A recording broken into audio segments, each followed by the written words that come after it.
Howdy, Walt. Greetings from Kansas. So today we are going to do more of the Indigo Girls, and well, I found a better way to do it. So I'm going to show you how to do that, and I think you're going to find that the learning curve is not very steep at all. So let's just get to it. Capo 5. Hope you have a capo where you're at. And we're going to spend a lot of today singing and playing some of this stuff, figuring out how to strum it. We're going to go through all the sections. The verse, well, we're not going to go through every verse. We're going to go through one verse, a chorus, and the bridge. And that should get you really going on this song. And then if you want, maybe next lesson we can do the guitar solo. But that's up to you. Okay. You probably have already figured this out, but a quick word of advice when putting on a capo: just be super careful not to bend the strings or move the strings in an awkward way. You'll know it when it's out of tune, but it makes it way less enjoyable. Okay, so let's talk about these chords. They're all going to be very familiar to you, except for maybe the very first chord that I'm going to show you. Oh yeah, the other thing is, the reason that I felt comfortable sort of redoing some of the stuff that I did last time is that the right hand stuff is basically going to be the same. So it's really just a few things with your left hand. Let's check this out. So this is the very first chord. Obviously you're going to have this in tabs. I know you said you can't look at them at the same time, so let's get a good look here. My index is on 2, 2nd fret from the capo on the low E. My middle is on 2 of G, so 2 of low E, 2 of G, and then my ring is on 3 of B.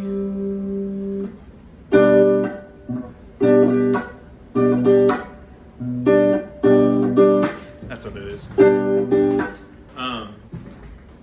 So what this chord is called, if the capo weren't there, what we would call this is D/F sharp. As in, this part of the chord we would call D, and then we're adding a note in the bass, and that note is F sharp.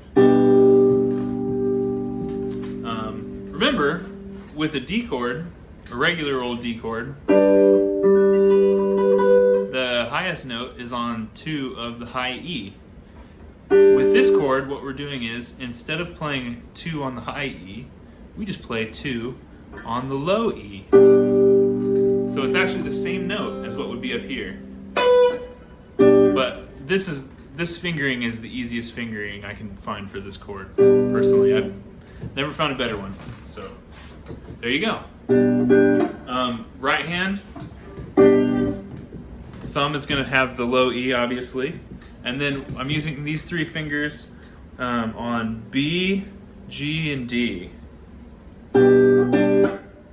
Picking pattern is exactly the same. We're going to go over how to sing and play this stuff today too.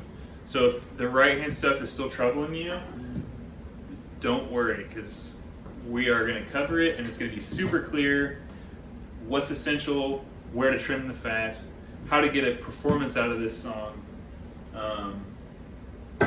So yeah, don't worry. Okay, that's the first chord. Now the next chord is a really crazy one. Totally, you've never even heard of it before. It's called G.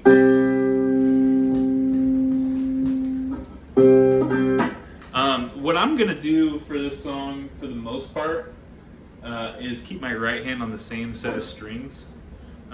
Maybe with my thumb changing strings, but these 3 fingers, I'm gonna keep them on B, G, and D.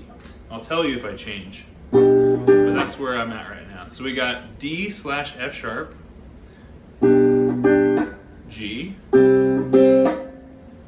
C is the next chord, another exotic chord, back to G. So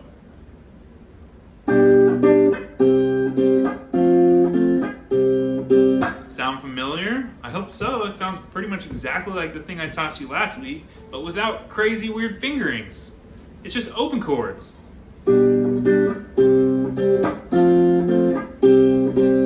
Now, that would be the first half of the progression.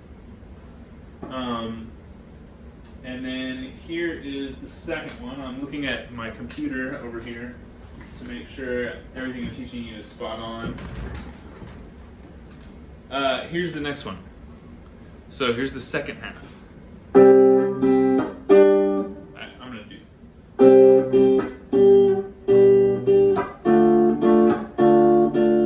So we go G,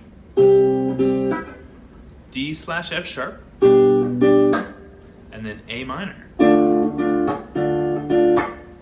So.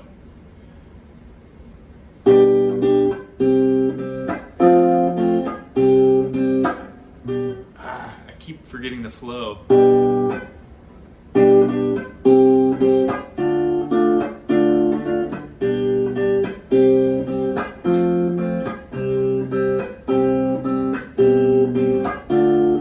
There we go.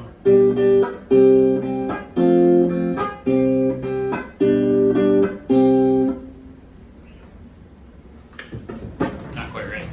Anyway, okay. I don't want to rehash this stuff too much, but that's it. Now, I'm sure you've noticed when they pack a cooler in a 2-day suitcase, it's different.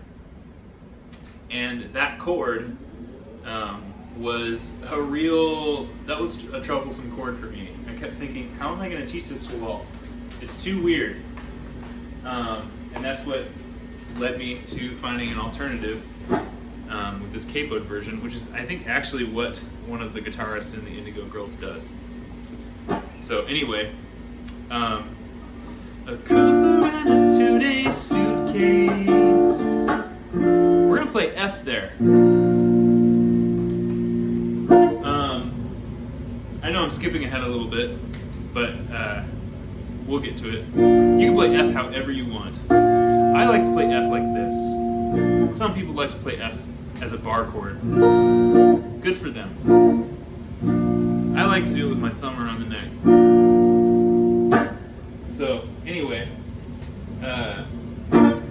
that's cooler and cooler and is that it? No, it's the whole line.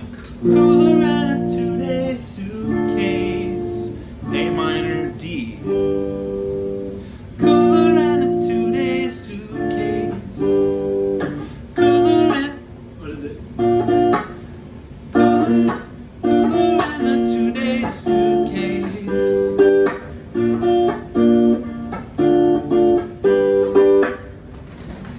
Okay.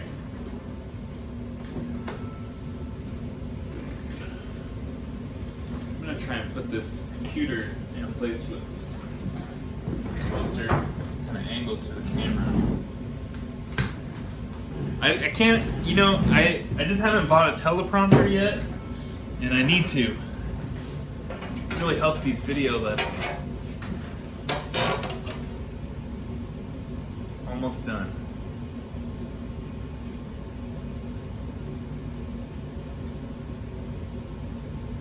Okay.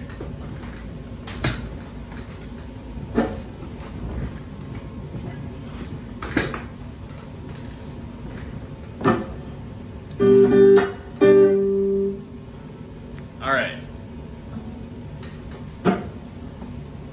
Now, also, I'm gonna sing in a different register because I'm not a woman. So now the parking lot. Oh. I promise I tested things before starting this. Now the parking lot is empty. Everyone's gone someplace. I pick you up in the trunk I packed, a cooler and a 2-day suitcase. 'Cause there's a place we like to drive, way out in the country, 5 miles out of the city, and we're singing, and your hands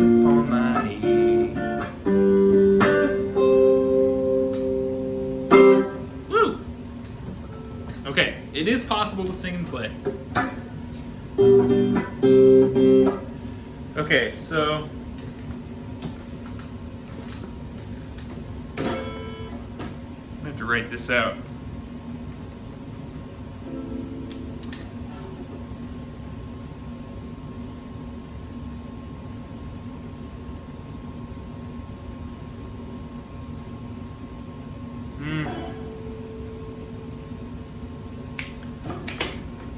You'll get it in a Word doc.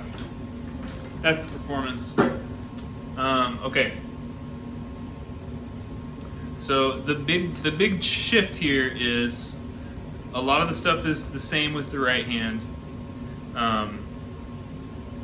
The sequence and the timing of the chords is the same, right? They're just different chords, different chord voicings, really. And then we added the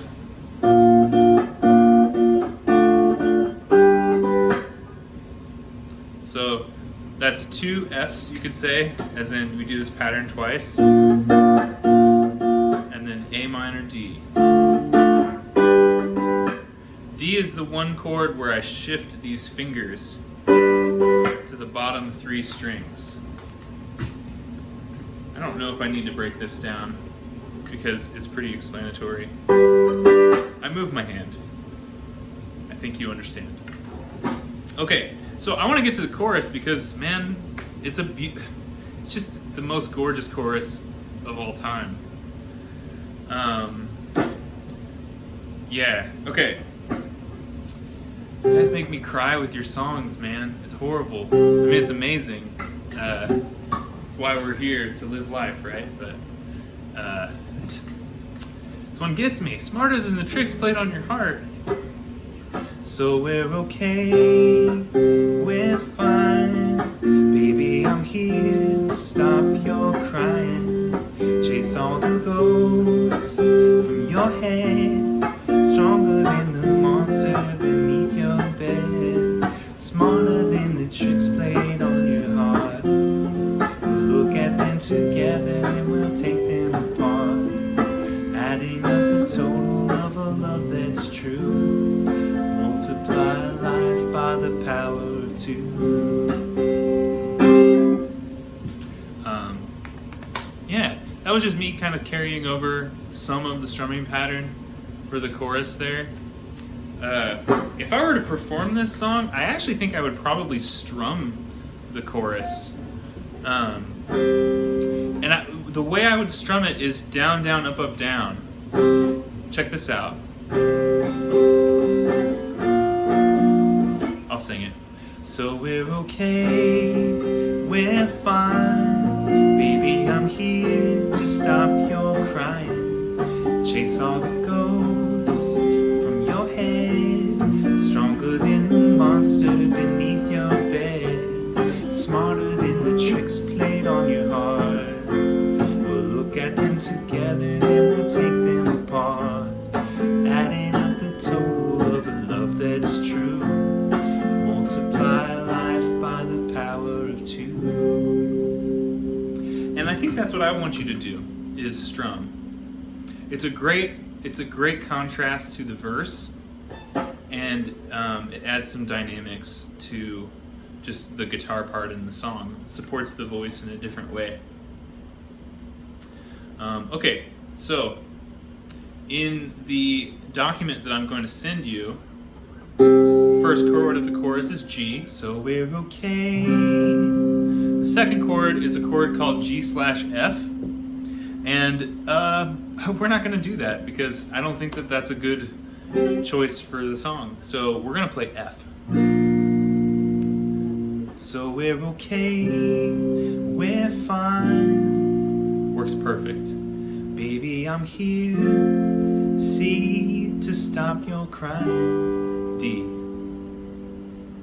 That's all we need. And that's the first, does that twice.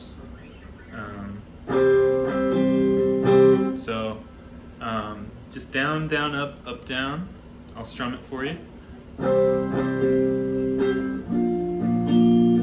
C, D, once again.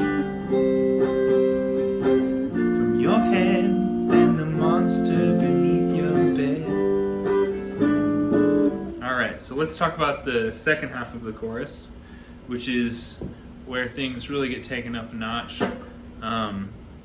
So immediately, I think maybe you get 2 beats of D before it switches to this chord, B7.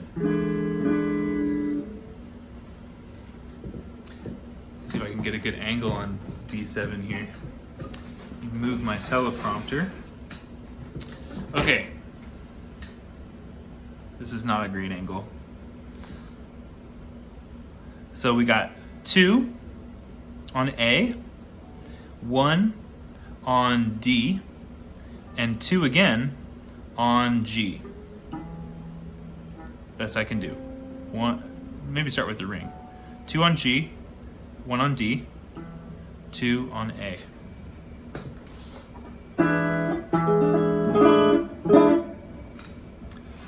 B7. You've probably played B7 before. It's sort of the last open chord people learn usually. Okay, so B7. Smarter than the tricks played on your heart. So, smarter B7 than the E minor played on your heart, on your C. Smarter than the tricks played on your heart. B7, E minor, C. There's a lot of chords here, so I'm not sure if just naming them out and spelling them out is a tremendous help. But I'll tell you what we'll do with these chords. We'll look at them together, then we'll take them apart. We've got a G over together. We've got our old friend D/F sharp, and then E minor. And we've probably spoken about this before. I call these things walk downs, and you see them all the time in singer-songwriter stuff. Basically, what it is it's you go G to E minor, and you stick a chord in between. So I think like just the bass note, except we just make it chords. So G, D/F sharp, E minor, da da da. Get them together, then we'll take them apart. Okay, now we're gonna do another walk up this time. We're going to add up the total of a love that's true. Starts on A minor. And then, how we play this? Adding up the total of a love that's true. Yeah, that's how I would do it. So we play A minor. And then, you remember this chord from last week, G/B. So, what we're doing is we're doing a walk up from A minor to C with a chord in the middle. In this case, G/B. So, oh, sorry. Da da da.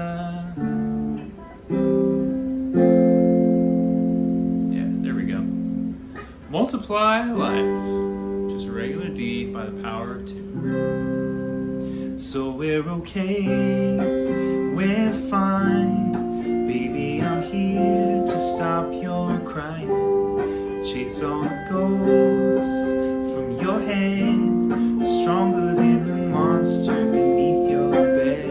I'm smarter than the tricks played on your heart. We'll look at them together, then we'll take them apart. Adding up the total of a love that's true.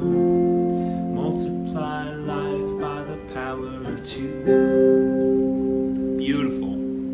Amazing. So tender. Okay.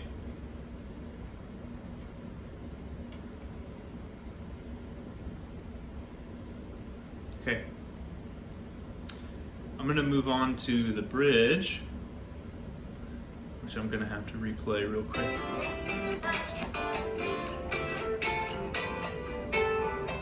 Oh. Think it's a temptation, something new instead of something old. There it is. Okay, so the bridge, all the shiny little trinkets of temptation, actually kind of reminds me of Paul Simon a little bit. But anyway, the vocal melody. But the chords are essentially just walking back and forth between A minor and C.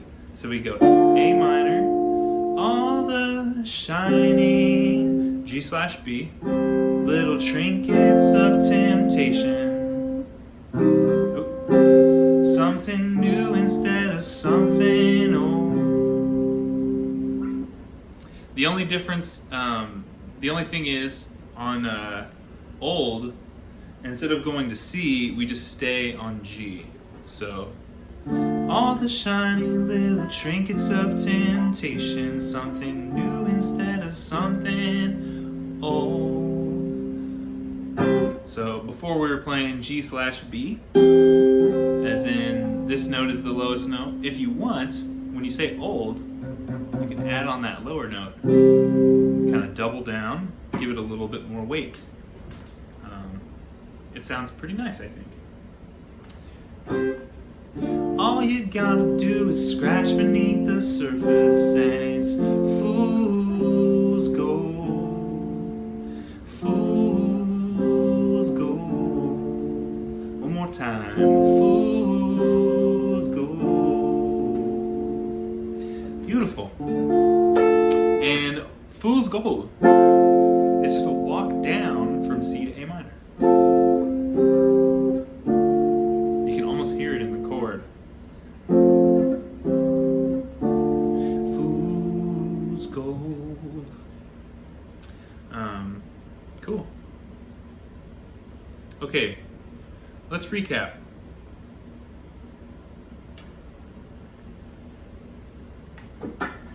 I'm hoping that this makes everything a lot more clear.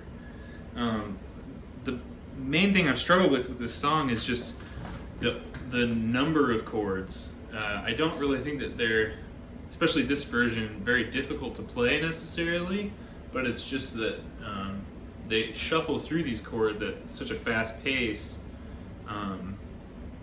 But I think by playing the song, patterns emerge pretty quickly. Oh yeah, this is the order that this goes in the first time through, and then it's a little different the second time through. But it's kind of hard to vocalize that stuff. So yeah, I'm trying not to be overly tedious. Obviously you're an intelligent person, but I do want to explain the details. I feel caught a little bit between worlds, to be honest, on this lesson. So please let me know if you have questions. I will definitely try and get to them. I have some cancellations next week for Valentine's Day, so I could potentially answer some stuff for you. Anyway, okay. So I'm just gonna do another quick performance of the verse.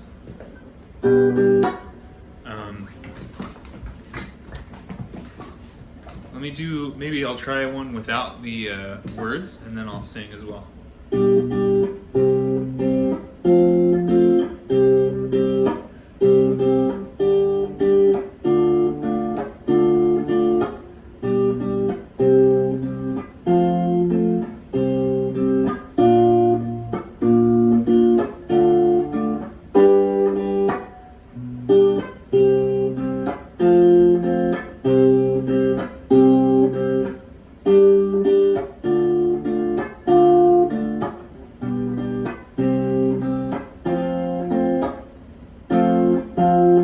Sorry.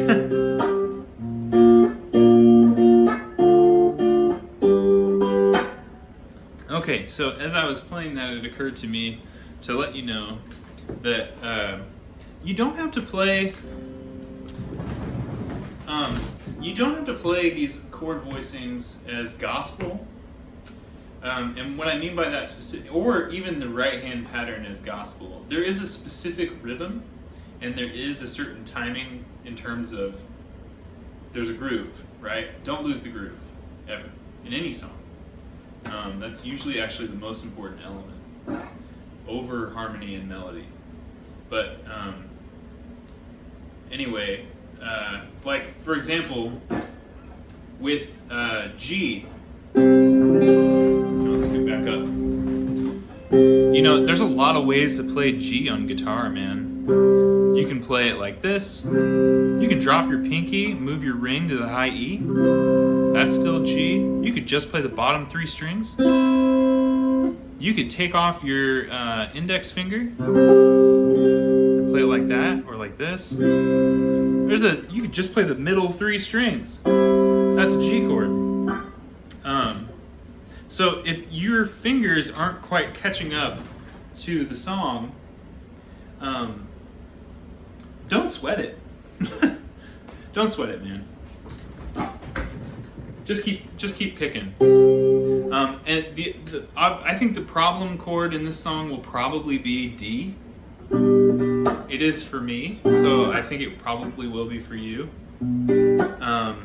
So, you know, if you get caught between, I don't know if I should play this or regular D, just pick one. Like I said, this is F sharp, that's F sharp. They actually use the same notes. It's just that one note is an octave lower. I will say that this at the beginning of the chord progression, so each time it cycles through,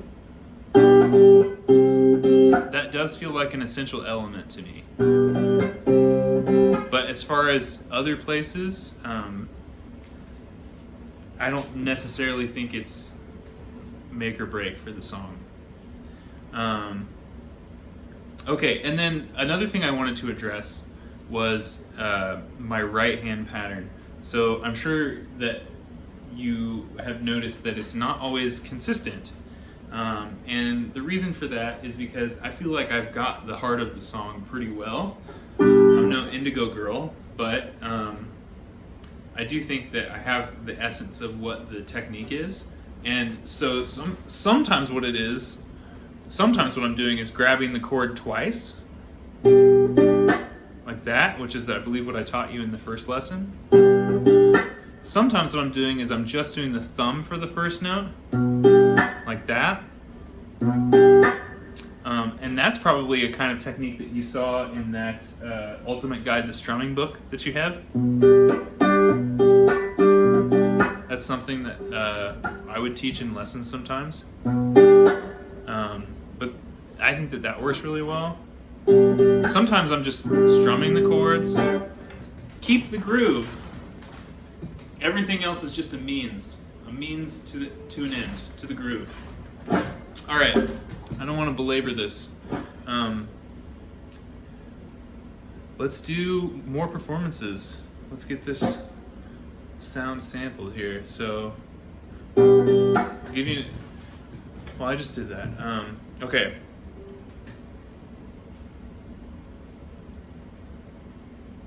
I'll do one of the chorus. So, no, I already did that. We're fine. I'm just gonna sing a little bit. You can turn it off now if you want to. But, you know, nice to sort of give you a full example. So I think I have my screen set up to where I can do the first verse and the chorus, back to back. All right. Now the parking, yeah. Okay. Now the parking lot is empty. Everyone's gone someplace. I pick you up in the trunk I pack, a cooler in a 2-day suitcase. 'Cause there's a place we like to drive, way out in the country, 5 miles out in the city, and we're singing, and your hands upon my knee. Haven't quite figured out this transition here. So we're okay, we're fine, baby, I'm That was bad. So we're okay, we're fine. Baby, I'm here to stop your crying. Chase all the ghosts from your head. Stronger than the monster beneath your bed. I'm smarter than the tricks played on your heart. We'll look at them together, then we'll take them apart. Adding up the total of a love that's true. Multiply life by the power of 2. Okay. You'll notice that I'm not using a pick as I'm strumming, so there's a lot more freedom with what fingers I'm using. Sometimes I make this little shape as if I'm holding a pick, and I kind of strum the strings with my index finger. Sometimes I strum with my thumb down and my fingers up, specifically these two, so down and then up.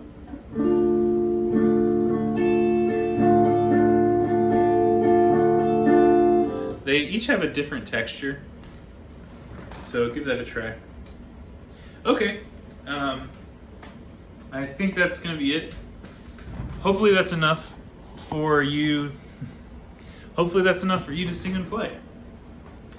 I think it's all there. Like I said, let me know if you have questions, okay? Enjoy your vacation. And yeah, I'll see you next week.